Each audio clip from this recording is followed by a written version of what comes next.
An emotional service has been held in the High Country to honour 4 young airmen killed in a military plane crash 75 years ago.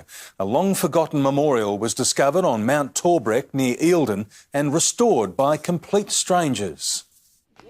After 75 years, his family can finally honour Frank Hyland, killed here training for World War II.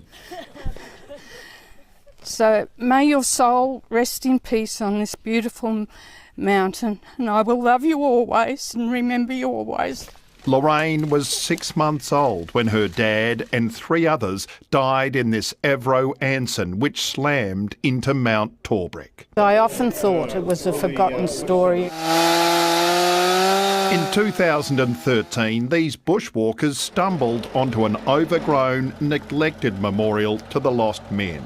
For 2 years, they restored it, built an access trail and tracked down their families. Those 4 deserve to be remembered and deserve to be honoured for generations to come.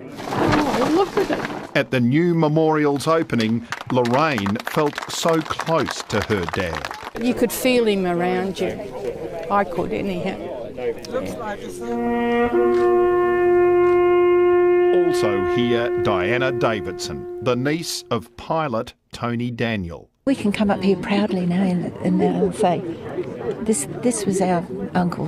The families say they're overwhelmed by the sheer generosity which has led to this, and it's all come from total strangers.